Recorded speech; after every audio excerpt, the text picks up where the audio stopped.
Welcome to Brazos Matters. I'm Jay Sokol. So unless you're of a certain age and grew up in Bryan College Station, you may not realize that Aggieland used to be a routine destination for singers, musicians, and bands looking for enthusiastic live audiences. And if you don't believe me, you can get a copy of the book Live from Aggieland, Legendary Performances in the Brazos Valley. It was written by longtime journalist and friend of KAMU, Rob Clark. But we were also a place where I think homegrown talent could more easily learn their craft, find a stage and a microphone at local venues, more reliably find an audience, and then maybe go on to find some success. But for a community with a monster-sized university, it feels like the live music scene has been somewhat lacking for a long, long time. So we're about to learn if I'm right or wrong about that.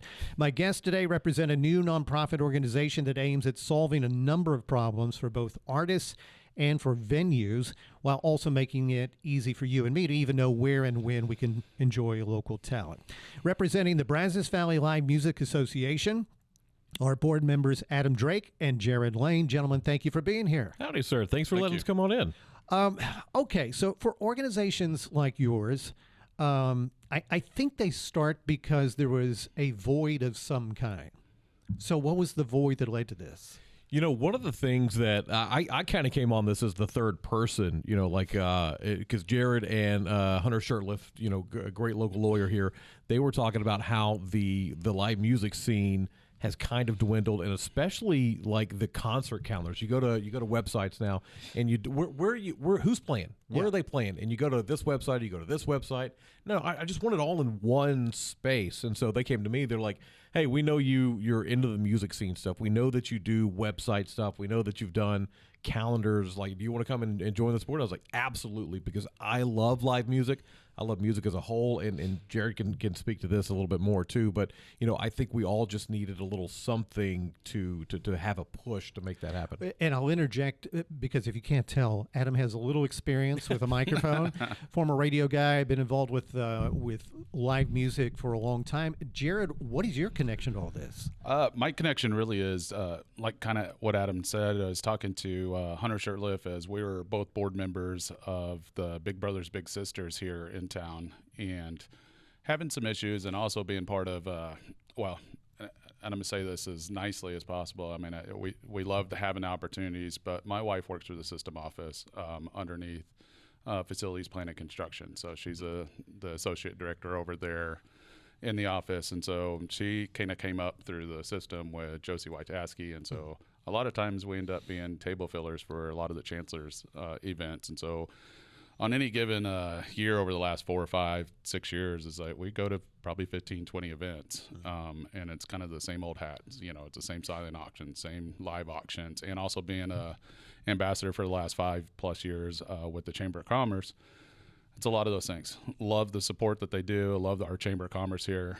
But, you know, some of the stuff gets a little repetitive. And that was kind of the goal that Hunter and I kind of saw, was like, hey, can we take this a little bit different, but also have the love of the live music side of things? Because there is a lack of, you know, marketing to, you know, what the venues are, especially with some of the venues that have kind of disappeared over the last decade, 15 years, you know, going back to the Hall of Fame, going back, you know, now that Harry's has been deconstructed and going to be developed into a whole nother project, which is understandable. That's growth. That's, you know, that's what's going to happen in Bryan College Station and the growing population and the school and what they're doing. I mean, in this beautiful building that you're in, I mean, I was here when that was constructed, because that's the side my wife works on. So I see everything that comes through here. But part of that in bringing this into live music, it's like, I do a little side business. It's a passion project over the last year. It's called the Red Dirt Shirt Club. And it's really just promoting young, new artists that are on the coming up in the Texas and Red Dirt scene. And that's where I kind of reached out to Adam more than anything. It's kind of how we got connected. It's like, man, you have these connections. You can tie into these people, because, you know, it's a fickle world in that industry. It's like a lot of them real apprehensive of who's working with them or not. Yeah, who are these new guys that are walking up? Hold on. Yeah. And that's kind of where it's come from. And then going into the association was just to do something a little different and support what I feel like is a lost art here in the market, because the digital scene, everybody's just stuck on their phones. Yeah. What are the frustrations that you hear from actual artists? Well, I moved away for about a year and a half. I moved here in '07 and was gone for about a year and a half and came back in 2012. And something happened in that year and a half. And I'm not going to say it's all because I wasn't here. No, seriously. There was a shift in the shaping of live music from 2010 to 2012. Yeah. And I don't know what that is. John from the Tap and he's the owner of the Tap, who brings in some amazing artists through the years. He and I talked about it. We couldn't pinpoint anything, and we kind of just narrows down to the digital age of everybody's on their phone. Do I need to go see this concert? No, I see him on TikTok or I see him on Instagram or whatever else. So, but so that was kind of starting then, and now like you said when we were kicking off, this was a hub. Like everybody played here. Like people played here twice a year.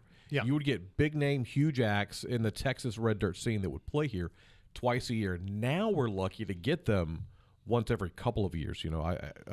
Cody Johnson's a huge entertainer now. Like he's up for ACM Entertainer of the Year, so that's an understandable guy who's outgrown here. He could probably go play Kyle Field tomorrow. Well, I remember being with the City of College Station doing the Starlight Music Series, and attendance would be okay, but you put Cody Johnson on the schedule, and the place is overflowing reliably, and that was years ago. Yep. So yeah, I can imagine what he is now. And that was 10 years ago, or 11 years ago now, because I still have the koozie in my car. That's 2014. He was out there, and he put on a great show, and that was a test from his management company to see, all right, can we go from Hurricane Harry's that fits about 2,000 people to something else where we could put in more than that and have more than 18 and up. We can let the 12-year-olds come. Let the kids come and enjoy this music, because my daughter at 5 years old can sing you just about every Cody Johnson song.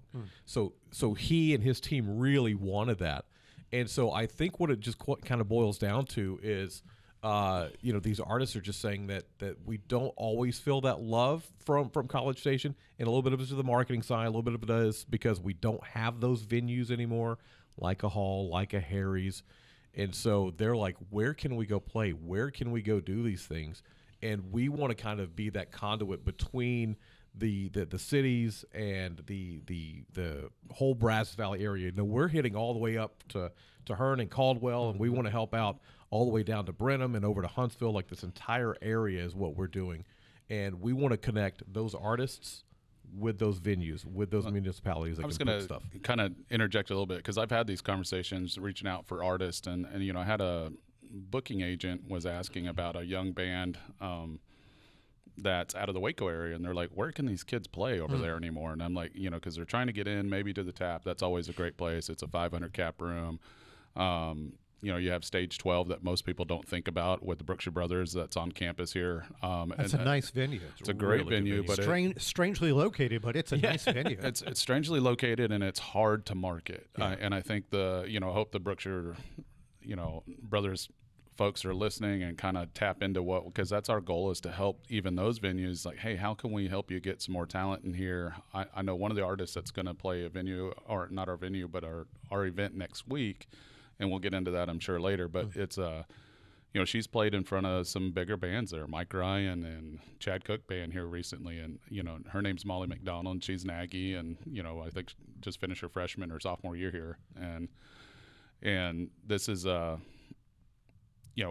our focus is getting her out there and helping that out, but also those other bands that need to come through. It's letting them know where these places are that aren't just Bryan College Station, is Brazos Valley, because we are the center of that triangle of 20-something million people in Texas. So what do you consider a venue? Because it doesn't necessarily have to be a grand scale, right? Correct. Yeah. I mean, so one of my favorite venues when I first moved here, and a lot of artists who were here in the 90s and early 2000s still rave about it, was Zapatos. Yeah. And you can go there right on Northgate. It fit probably, 75 maybe people there in the patio. But an Aggie artist, Jamie Lynn Wilson, she was a regular there. That's where she cut her teeth. And she said a little place like that was such a proving ground to me. It showed me what we could be. It showed me what I could do. And I didn't have the pressure of getting up on a stage like at a Harry's, like at a Hall, like somewhere else like that.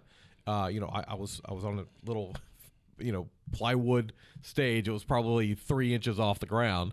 And she's like, that was such a great way for me to hone my craft. And it was even better because her brother was a manager at the Chicken at the time, too. And so they would get off work, and he would get everybody who was getting off at that same time and walk them down to the Zapatos and be there for an inner crowd for her. And she's like, that did so much for my confidence. And so, yeah, it doesn't have to be a 1,000-person venue. It could be a place that you could put 15 to 20 or 30 people just as it's a proving ground for these artists, especially the ones that are like Molly McDonald, who's a freshman here. There are a lot of other really talented singers and songwriters here who just need that place to play, and they need to know about it because we missed out on a couple of different people. Dylan Gossett is one who opened up in front of everybody for College Game Day this year when it was here in town. And he's an Aggie. Had no idea because he never played around here because he came around at the COVID time. And so where was he going to go play? Where was he going to go do? Right. But, if we would have called him as a freshman, 4 years earlier than 2017 or so, he would have jumped at it. He would have jumped at it. If he would have known, like, oh, yeah, here's this organization that can get me, in a slot or let me be introduced to the right people. Man, how many songs would he have written about us? And that's kind of what I like because Lubbock has been killing it on the live music scene for over 30 years. You can go back to the Waylon Jennings and you can go back to Buddy Holly, but realistically in the Texas country scene, Pat Green 30 years ago and Corey Morrow right at that same time, followed by Wade Bowen, followed by Josh Abbott, followed by William Clark Green, followed by Flatland Cavalry. I mean, we could go on, and we have missed that because they manufacture it. They've got a really good community of people who are saying, let's get you at the blue light. Let's get you over at this other smaller venue to lead you up to the blue light. And I think that's something that again we've missed, and that we as a association could really help bridge the gap between. But even jumping in on a little bit of that is like, I don't know how many names you popped out there, but you can talk about a lot of those that have roots right here in Brazos Valley. William Clark Green went to high school here, even though he went to college at Tech and, really cut his teeth pretty big out there. But I think half his band's from Bryan College Station. Yeah. Coming up next week, leading into Troubadour Fest that's coming here, that's going to be right here at Aggie Park. The day before, Destination Bryan's giving a free concert down at the Palace, and you have the Wilder Blue playing there. Their bass player, Sean Rodriguez, was born here. He's from Bryan. So if you start getting into this industry a little bit, start getting connected to the different people on these bands, you start finding out it's like they've all come through here somewhere, somehow, and have cut their teeth somewhere through here throughout the years. Now it's getting harder because young, but talking about Dylan Gossett, another young lady that graduated from here a few years ago was Juliana Rankin. Interesting enough, both those artists just have signed with, Dylan was the first signature for the new label, Big Loud Texas. And interesting enough, a young lady named Miranda Lambert kind of runs that record and label. John Randall, who's written one of the best country songs of all time, and it's an Texas-based guy. But then they went and stole our local kid here, Brendan Anthony, that I went to high school with at Consol back in the 90s. And Brendan's now their VP of operations. And, since then they've signed Juliana, who is an Aggie, Dylan's an Aggie, and they have Jake Worthington, he's kind of made his name already in Texas country and as a throwback. So it's interesting that, you have these ties in there and you have a lot of talent that comes through A&M, and you have a lot of leadership, as we all know that A&M just breeds these things out of here. Yeah. And so you have somebody like Brendan that ran the Texas music-friendly side of things for the governor of Texas. He worked directly under the governor running the Texas music office. I mean, you want to talk about a guy who was made something out of himself from going to school right here at College Station and leading the Pat Green band and then being the music office leader. Like, he has done a tremendous job, and he's a big supporter in everything that we're trying to do and trying to make this scene what it once was back when he remembers playing here as a kid. We'll reset things real quickly. If you just tuned in, I'm Jay Sokol. You're listening to Brazos Matters. We're talking about ways to boost the live music scene in Aggieland. And we have guests Adam Drake and Jerrod Lane from the Brazos Valley Live Music Association. So if I'm somebody who is wanting to break into this industry, if I'm a local singer or songwriter and I need some help, you want them to come to you. Absolutely. So talk about how that happens. So there are a couple of different things that we're working on. The website is still kind of a work in progress, trying to make sure we've got all the I's and T's crossed and dotted. But we've got a portion on there for artists to say, hey, listen, if you're a local artist, submit your music to us. Let us know that you're available because I want to take that. And if we get a phone call from Operation Safe Shield, who's another great local nonprofit here, they're like, hey, Adam, I'm looking for somebody to come play our event that we've got going on. I'm like, okay, cool. What are you looking for? I've got a roster right here. And I don't want to be a booking agent. Jerrod doesn't want to be a booking agent. But what we can do is get them in contact with each other. We're like, here are a couple of kids that are really good for you that we think are really talented. So you reach out to them on your own. And so that's just a way to kind of build that going. And then we want them to give us their EPKs. We want to have a What's featured an EPK? artist electronic press kit. So so for everybody who's like, well, what do I need? Well, you need a headshot. You need a little bit of your music that we can sample and that we can put out there to people. And you need to make sure that we know how to reach you. And that's part of that all goes into that electronic press kit. You know, who you are, where you are, how we can get in touch with you. The essentials. The essentials. Yeah. And so that's going to be a portion of the website. And something that we've been doing with Texas Music Friendly College Station is monthly meetups. So once a month we'll meet up, and it'll be industry professionals, it'll be musicians. We're like, hey, we want you to come have a little bit of a mingling hour, get to know each other, who's here, and then have an open mic night. So we want to take that idea and we want to build on it a lot more and say, what else can we do? How else can we get these artists together? Can we do a songwriter circle? Can we call in friends like Radney Foster and say, hey, can you come in for a little bit and help these kids write a song? Wow. But what that takes is we're not going to call a guy like a Radney Foster or a Cody Johnson and say, hey, can you come in? We'll give you $50 for gas. So we're like, hey, we want to pay them appropriately for their time, which comes into being a nonprofit and saying, hey, Adam might not ask that. I would. He will. You need somebody to ask. Because I don't care. I'm just like, I think everybody's the same. But I do kind of want to interject a little bit because Adam does this a lot, and I love him for it because he's lived the Texas music side, Texas country side of things. Yeah. But one thing that we want to do is and we'll get some flack back on this because we do lean very hard on the country side of things. I left my cowboy hat in the car to come in. That's our natural Right. line into this, and I at fault, and I'll own that all day long. But we do want to support all live music, whether it's orchestra, whether it's even the rock bands that used to do at Revolution's Cafe. We want to support those people. That's music too, and it's live, and it's still that's still a little bit of the heartbeat of downtown Bryan. I know the city of Bryan probably wants to kind of spin a little bit, but you know what? There's some great artists that can come out of that. It might be the next Deep Blue something. There's a lot of country southern rock bands that started out as the loud metal screamo bands that learned to say, hey, maybe that's not selling to the right public at this. Maybe I'll turn it down and do a ballad. And all of a sudden it sets them off on a whole different trajectory.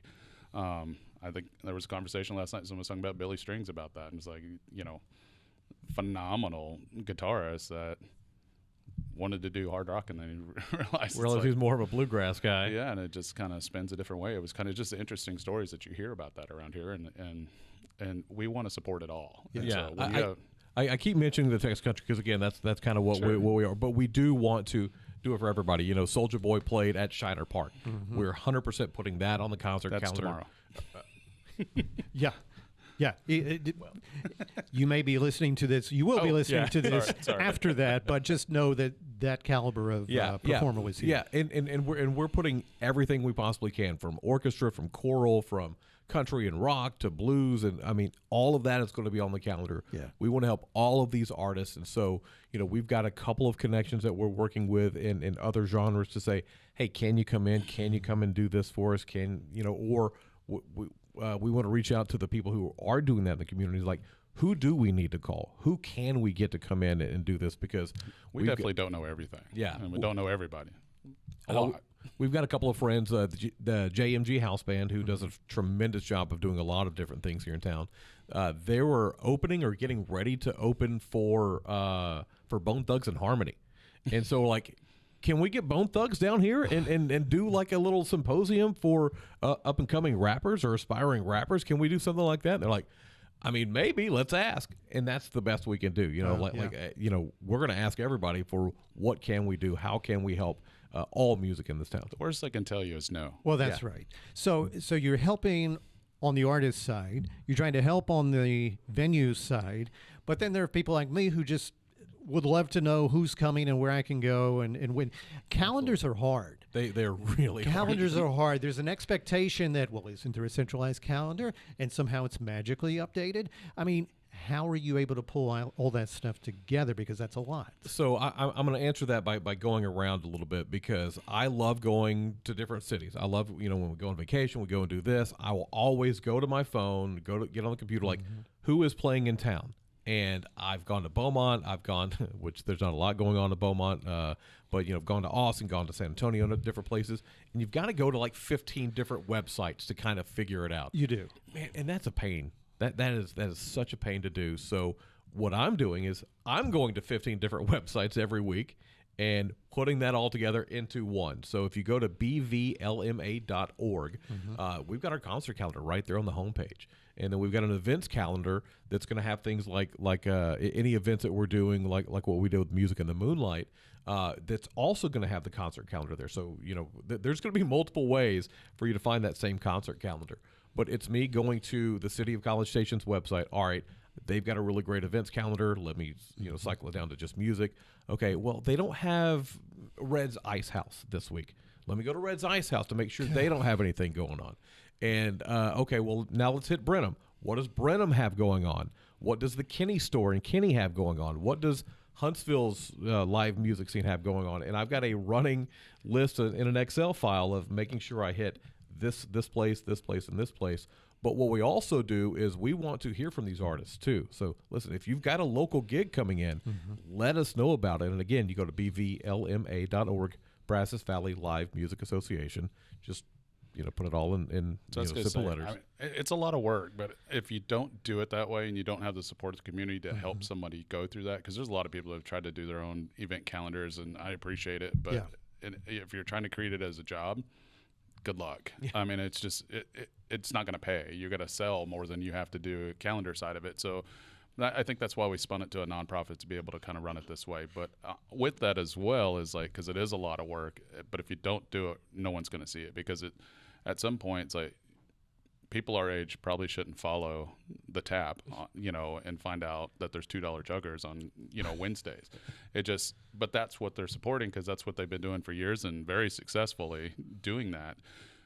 But they still have great artists that come through there that maybe the adult wants to follow and find one place to go and find all that information, and that's our goal. So a while back, a young lady named Caitlin Butts played at the Tap, and she's an amazing artist, but she's like produced by Vince Gill, and she's got duets with Vince Gill. And so while you may not know the name, you might see her with Vince Gill at an awards show, and you're like, oh, hey, she's coming to town. That might be cool for me, Adam Drake at 40-plus years old, and Jay Sokol at 35 and under,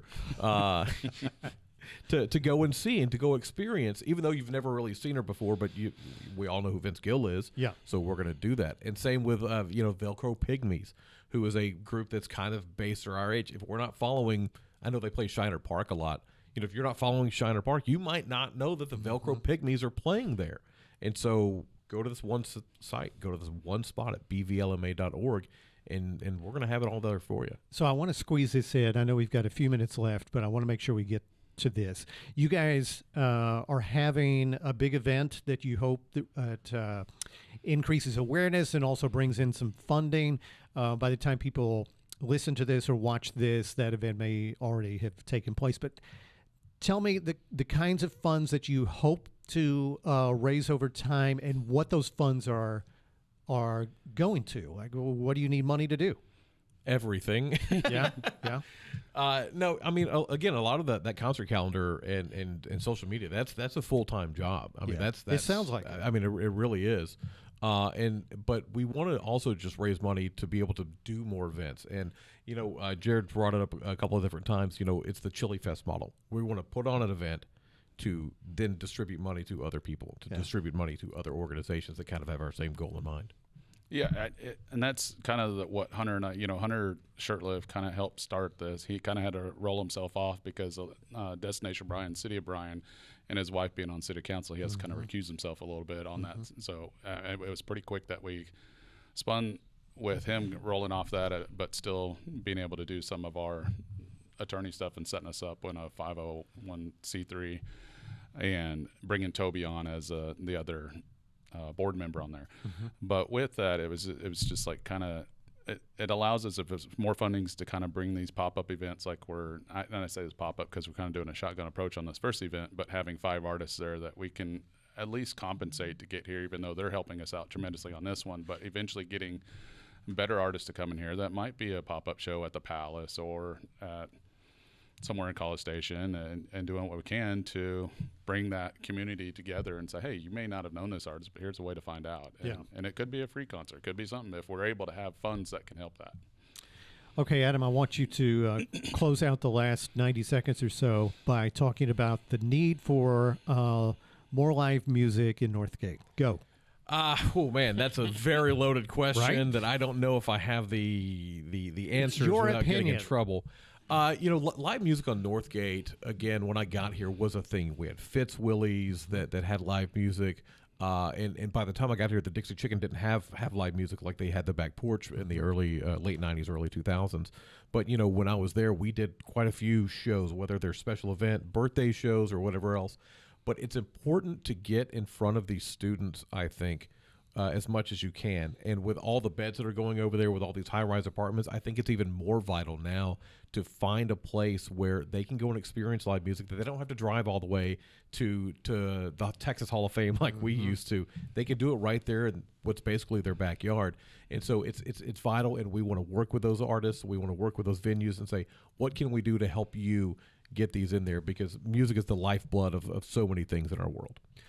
Well, and I don't know. It just seems like the fabric of the community, the fabric of Aggieland, that's kind of the epicenter when it comes to the potential for live music. That's how it feels to me. As you mentioned, I'm under 35, so that's just my that's my hunch. No, I've been here since 1987, and so I still have memories of what live music was back then. And anyway, I appreciate what you guys are doing. It's needed, I think, throughout this community. I'm glad it's something you're focusing on outside of the borders of Bryan College Station.